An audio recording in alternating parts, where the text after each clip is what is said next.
Now, the first thing that I need to fix today, this is supposed to be intended for a loop. So I'm going to make a piece in an implied ternary form, which would mean we've got our opening section, and then we have a contrasting section with a sort of different feel that's not dissonant with the original feel.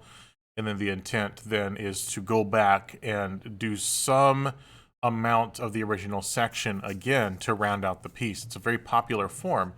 A lot of tracks that you'll hear in video games tend to just be binary form, though. You get an opening idea and it gets stretched out, and you have this opening section with a certain feel, and then usually the track on the soundtrack then changes mood a little bit. It still maintains the same aesthetic usually, but something different happens. Maybe the instruments are different, maybe the chords are different, and usually the track ends at that point. So what I'm going for here is that sort of thing, because the intent in the case of a video game is to repeat the track if you have to. Doesn't always happen, depends on the game. But the intent here is for a D&D game. I want the track to repeat. I don't know the ins and outs of the bot that they're going to use in the Discord to play the track, but the intent is for the track to repeat. That means that I need the dynamics at the beginning to match the dynamics at the end in some way. So I'm thinking, yeah, I can start off at mezzo piano, but I cannot have triple piano chords because they're barely audible, and that's going to be jarring if you're listening to whatever I do at the end of the second section supposed to lead into the first. Not only that, but I may need to make my first measure an actual 1/4 measure. This should be better. This will give me, instead of a 4/4 measure, and then the last beat is where the melody starts, I can't have that 3-beat gap when the loop goes back around. Now, there's a few more things I think I was going to be doing here. Oh yeah. I was going to do a counter melody over there. But let's listen to what we have so far so we have a comparison basis of what we've got now versus what we're going to have at the end of the stream.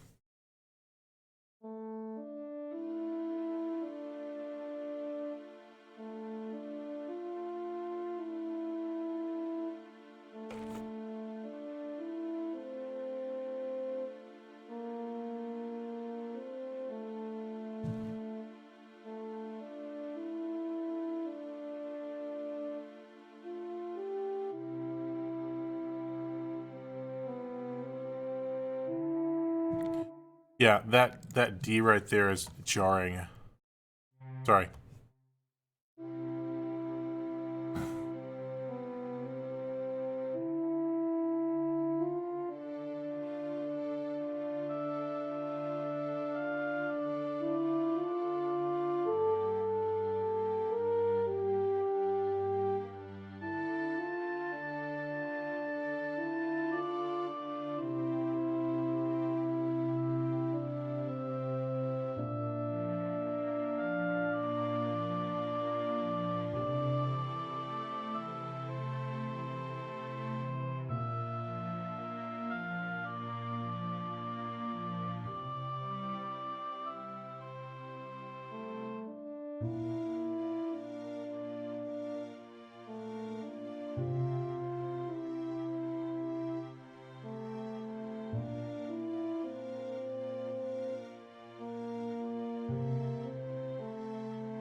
So here's we are.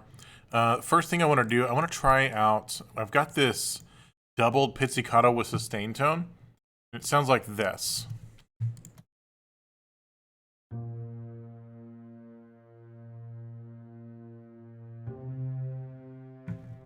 But I want to try out when I start doubling the basses with the cellos, with the pizzicato octave, I'm going to try having the bass an octave below the cello.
Yes, that works.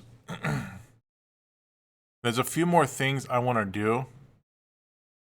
One thing is, I've had some time to think about this. I think it was because Monday I didn't end up streaming. I was doing something else. So I've had about 2 weeks to think about this. I think that this 8-measure phrase is not enough. So when we talk about the overall form of my opening section and how long it is and how long I give each idea to develop, I have this opening melody of, what was it, 7? No, it was 6 plus, let's see, it was 6. 1, 2, 3, 4, 5, 6. And then 1, 2, 3, 4, 5 plus 4. So 6 plus 9, I think, was my overall melodic form. You wouldn't know it by just listening to it.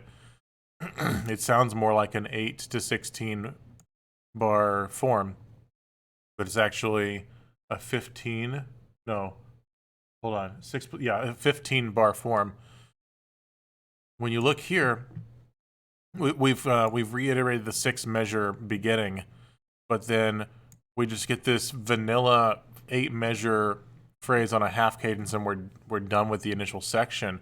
But when I would hear this in my head,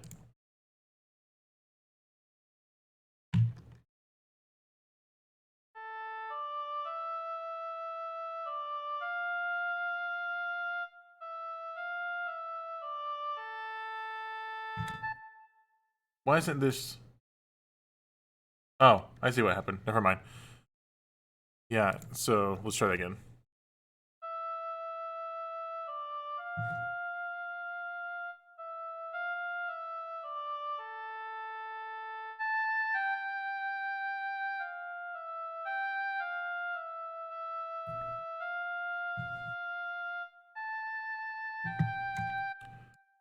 That was the moment where we're heading towards the end of the section.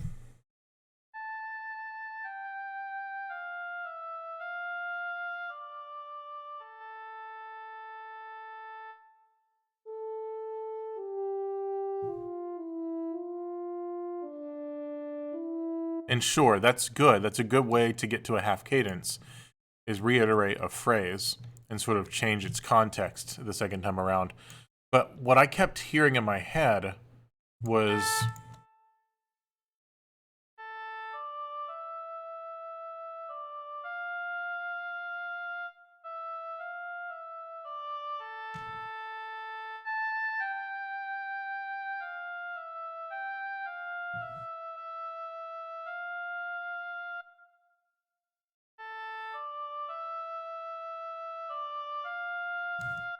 so I was thinking more of a double period.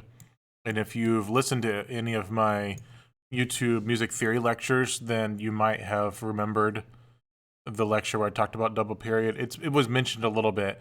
And if you're currently just starting on the YouTube lectures, of music theory. Intro to music, yeah, Intro to Music Theory, I think is what it's called. Might be Intro to Music on YouTube. There will be a section. Trying to think. I think it's gonna be spring 2021 when we're gonna get there. But it's gonna be Music Theory 2.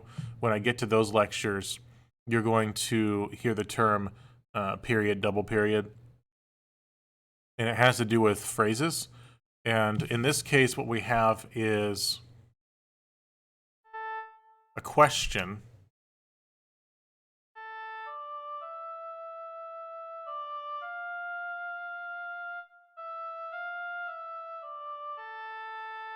It's a very neutral ending to a phrase. And our answer is over here.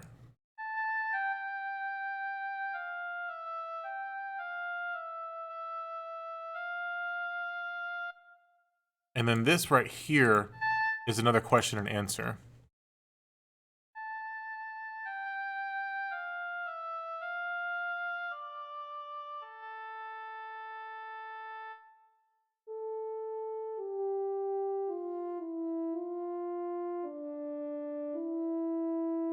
But that question and answer doesn't answer this question and answer.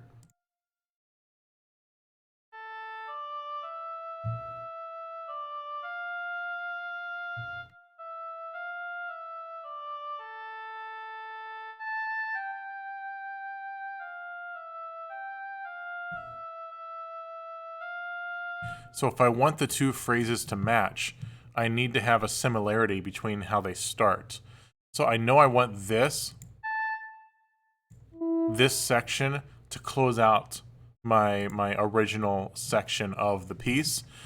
This little two phrase question and answer, but I need to add more. This is not going to be an 8 measure phrase anymore. I'm going to turn it into a 16 measure phrase.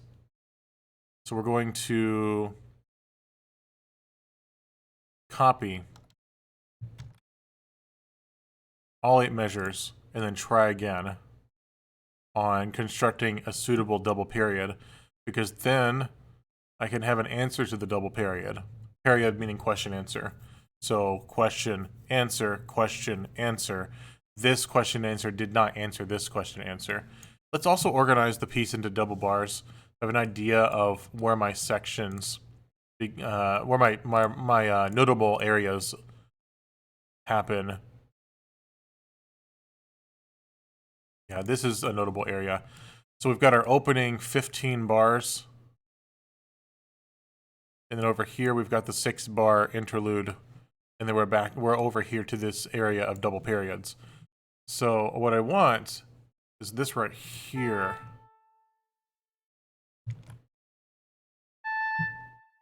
I've got to figure out something to do up here. So I'm going to give it some thought for a little bit.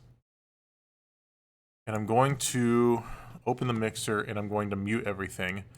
So if you want to say hi or, ask any questions, that's great. I just won't be listening to the notes that I'm messing with right now because it messes with the creative process. So here's something. There is a lecture that I've done on YouTube about phrase types, cadence types. That's one of the first lectures that I did on YouTube because of the online teaching. The different types of cadences and their relationship, and when you understand the phrase structure of the 4, 8, 16 measure phrases, which of course I'm not even adhering to here. I'm doing like 6 plus 9 plus 6, and then here I'm actually doing 16, 8 plus 8, is understanding the relationship between those cadence types. What we've got here, right here, is an imperfect authentic, meaning that is an incomplete thought, but there's a bit of a rest. But then when we had this moment right here,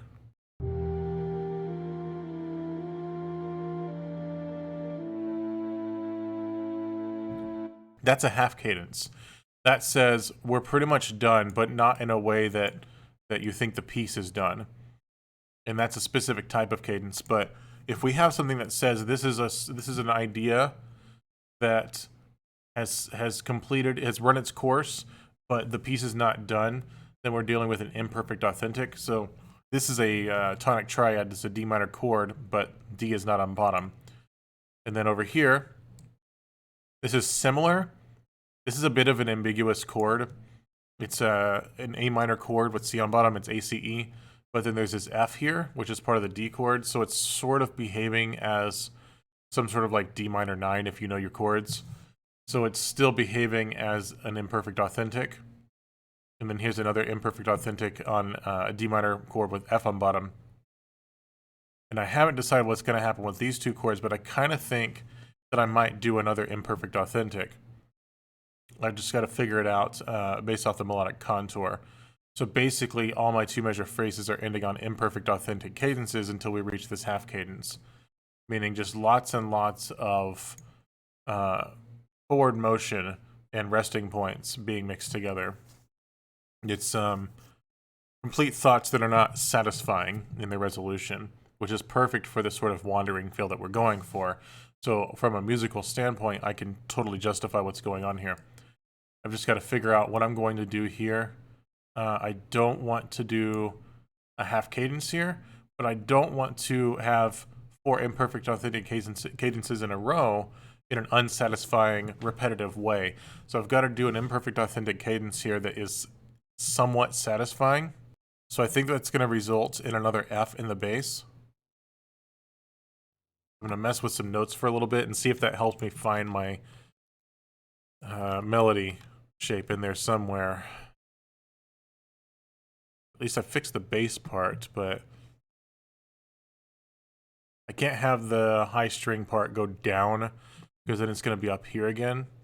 Yeah, I think that works because this is the same chord twice, so we get sort of a toggle downwards and come back up sort of thing.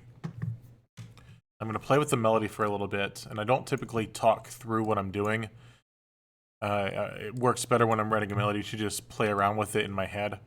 I'm having troubles here with the contour because I don't want to end this phrase on some sort of suspension of 1, 2, off, come in on beat 4, because it's not gonna give enough of a resting point. It's gonna feel like I just didn't know what to do, because what we have here is a retardation upwards, the opposite of a suspension, and I don't want to end my question period the same way that I end my answer period.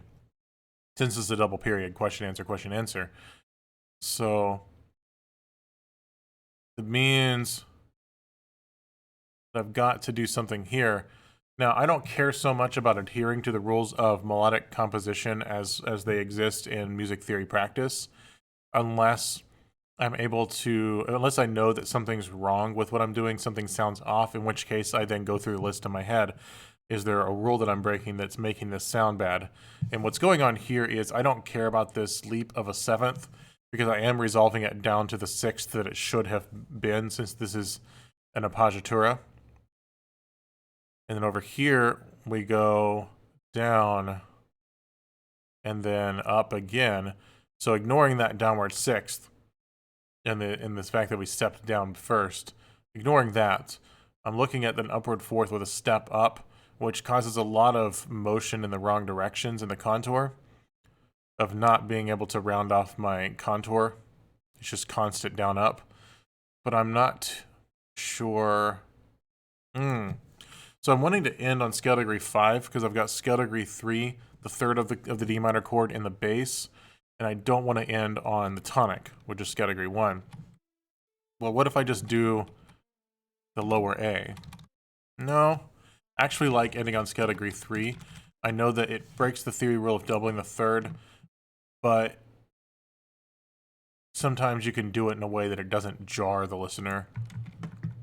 What I got here is just like over here where the French horn answers the oboe.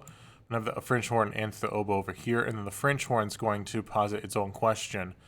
And then the oboe is going to introduce a new idea as a question, and then the French horn is going to answer that question. Now, there's going to be other stuff going on, but we're going to listen and see what we've got first with just our melody.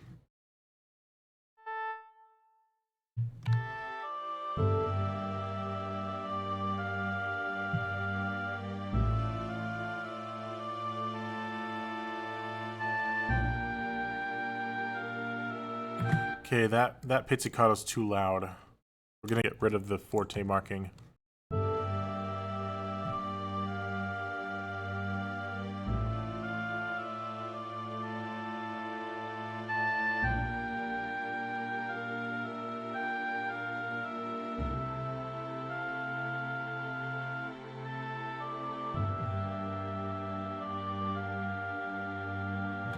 That C is too loud. At least on my speaker it is. I might hear something different in headphones.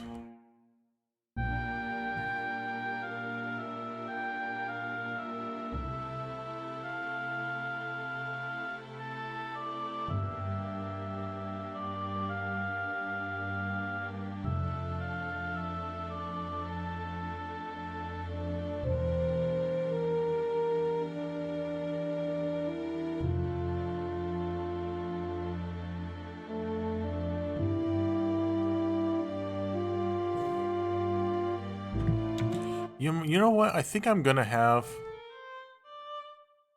the high violins be up here, so it's not that big of a deal that we start the next phrase up high. And let's see what that sounds like.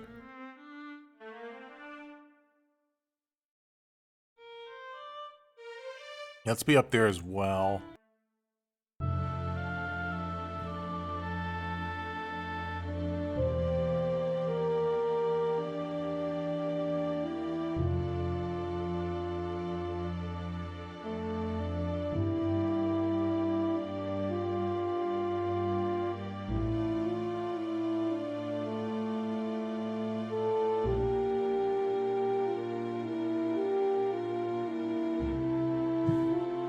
I have an idea here. Dynamic contrast in some way. Yeah, let's see if that is close enough to some semblance of dynamic contrast.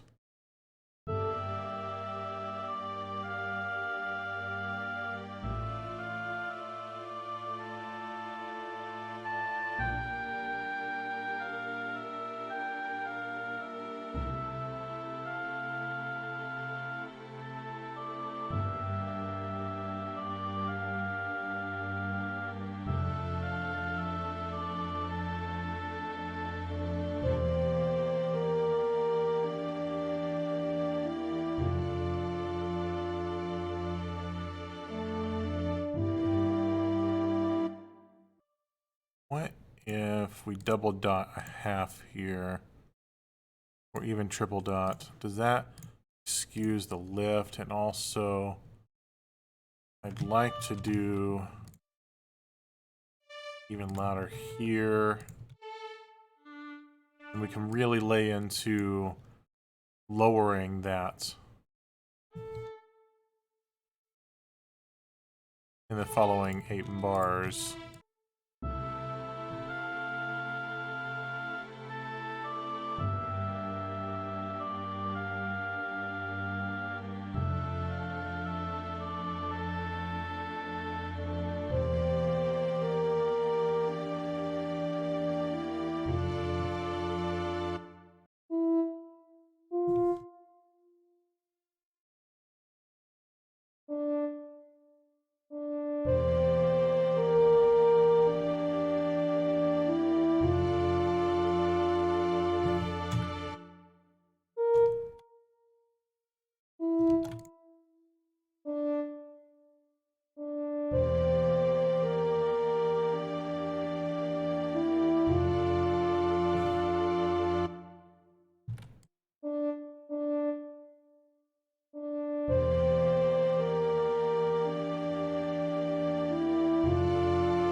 Let's double bar the beginning of the second double period, just so we can keep track of where that is.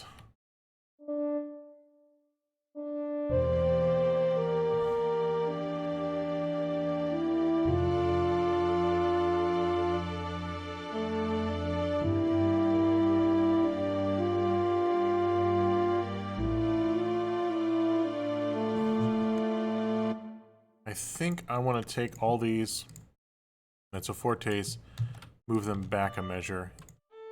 It's a bit jarring.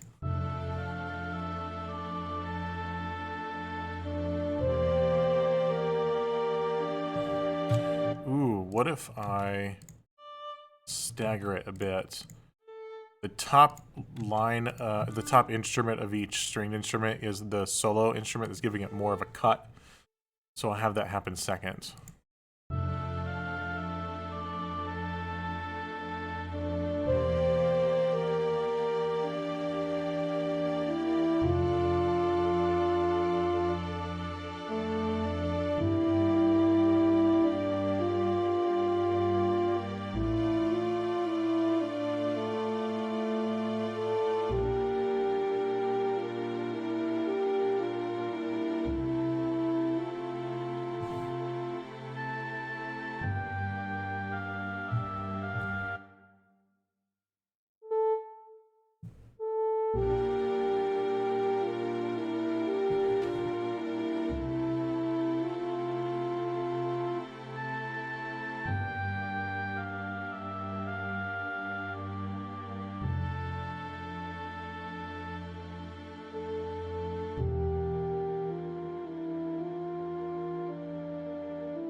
Yep.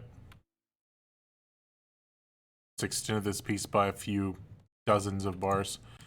Okay, moving on from there, now we have to throw in a counter melody in the instruments that are not doing the melody because the chords and the strings are very static.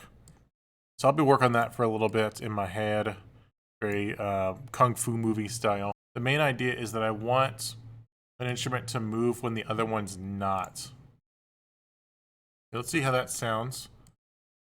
I was working over trying to make the rhythms overlap and not be the same between the instruments, while also trying not to stay in the same area of the triad that's being outlined, D minor.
Yeah, let's give something real good for the oboe, and also let's up the volume for the oboe there. Let's mute it again, and let's keep working on some counter phrases without overlapping registers and overlapping notes and rhythms between the two voices. I'm trying to also align counterpoint into melody. What I've done here, for example, is this is all counter melody. And here's melody. So I want to do that again here.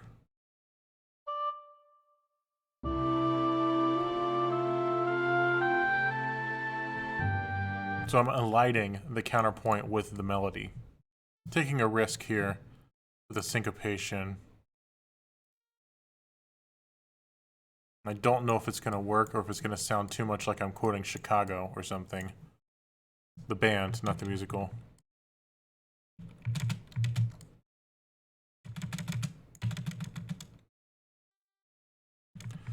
Because if performed correctly, it would be sort of a floaty idea.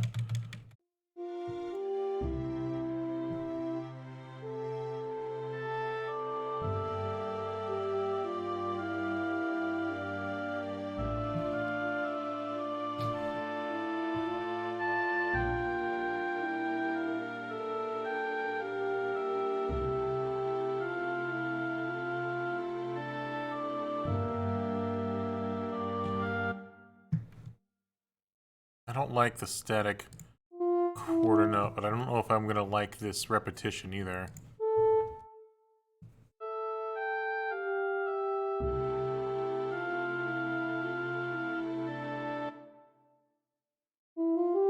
What about that?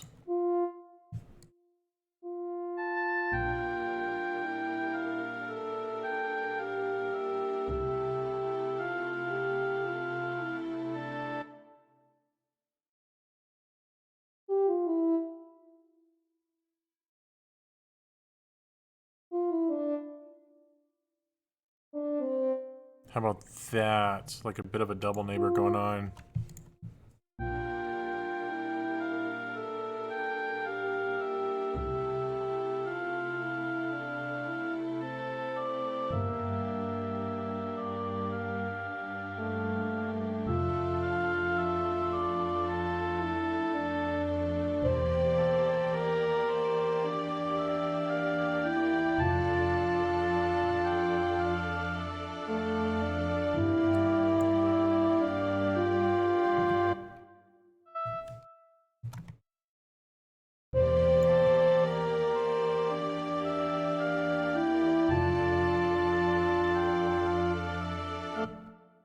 Move that back.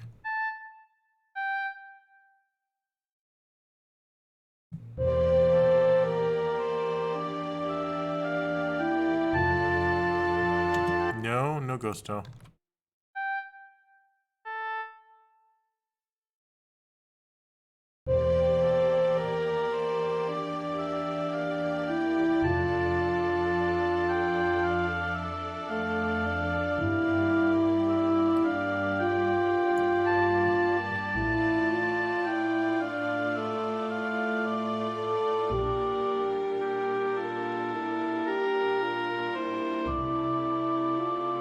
Nope, I don't like the syncopation at all.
Yeah, we'll double bar here, and there's going to be a new section there.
All right, now I need to decide a few things.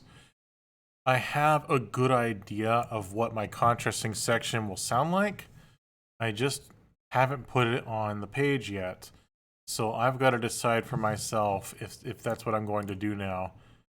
Or am I going to just fine tune like crazy with what I already have? I do know I want to pull and acquire. What I'm going to do for my next section is stay on the A chord for a little bit and throw an acquire and then do a bit of like a floaty ethereal sort of chord thing. Yeah, we're gonna bring in the choir allied to my next section. Real quiet.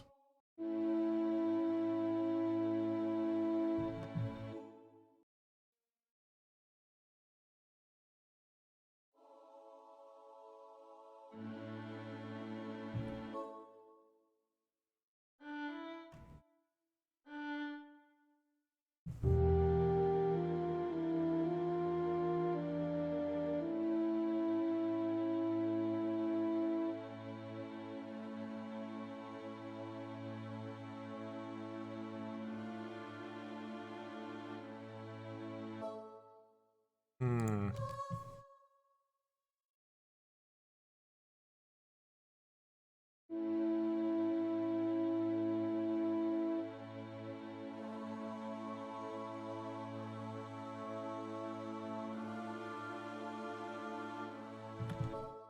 Kind of like that.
I wonder if I could get away with doing this whole section in 3/4.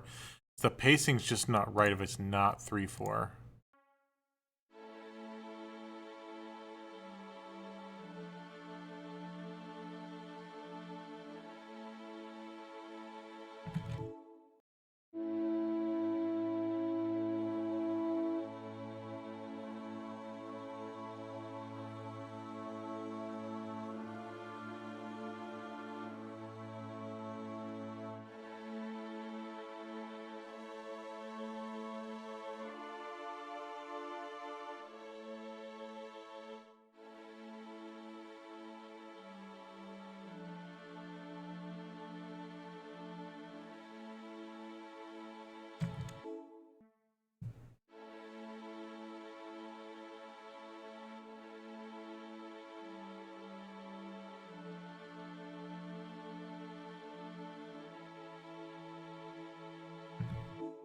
Yes, okay, then we can copy this.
Okay, so I have an idea of where I want to go from here, but I do need some time to think about it a little bit further.